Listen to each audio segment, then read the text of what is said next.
Okay folks, a couple other little quick videos that you might find helpful, or tips that you might find helpful in using Mesh Mixer and using specific, like adding your initials and those kind of things.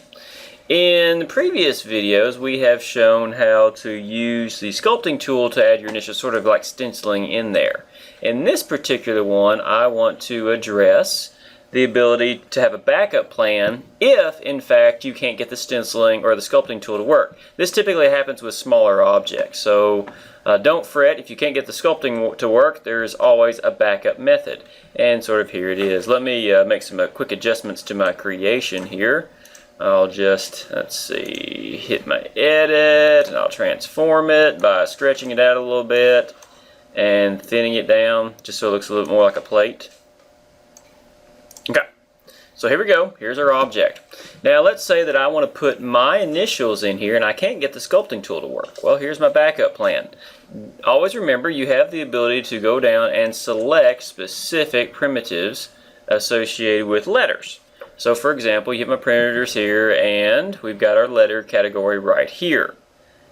And I can choose from an A, B, C, blah, blah, blah.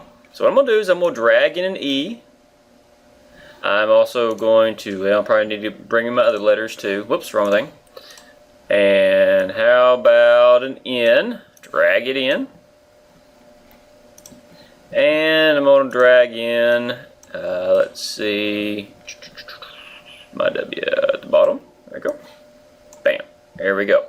So now one thing to notice is, as I was dragging this in, you're seeing these other creations, or these are actually coming in as separate model files, which is important for us to understand when we're going to export something, that you understand this stuff needs to be combined. Don't ever forget that you have to combine these things to actually send it out. But we'll get to that in a second. So I'm just going to move my object browser over the side. By the way, if you ever need to see the object browser, it's disappeared on you, you can find it under View, Hide Object Browser right there. Okay? Of course, now it's hidden.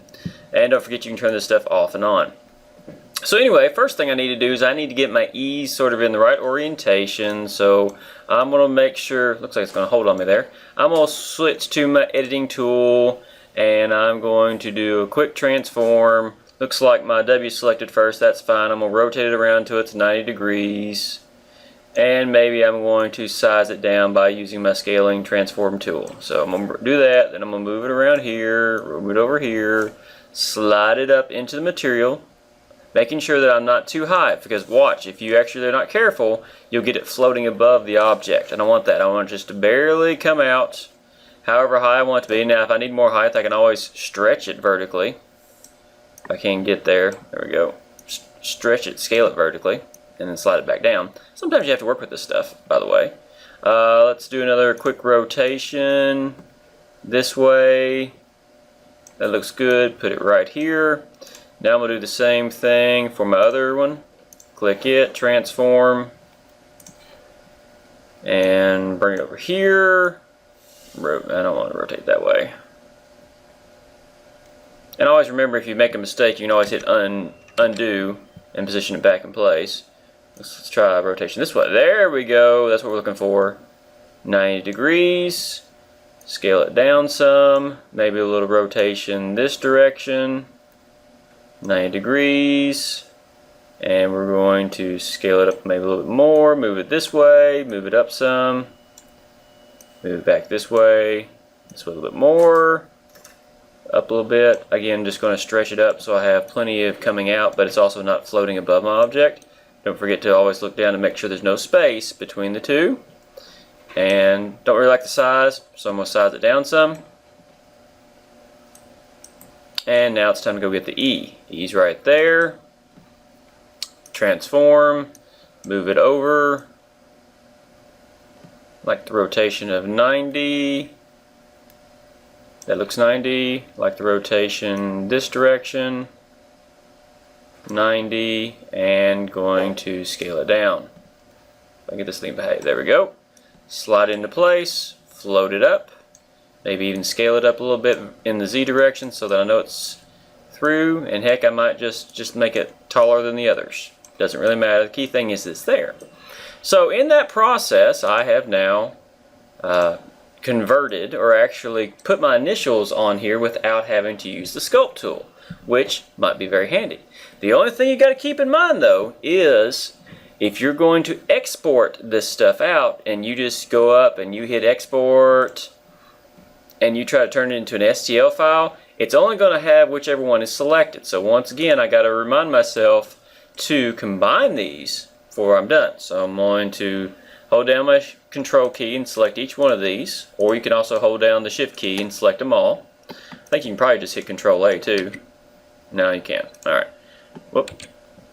So shift key, hold it down from there to there, or control key and click on each one. Either case, they are all selected, and I want to tell it to not duplicate. Where's my combine? Oh wait, there it is. Sorry, wrong tool.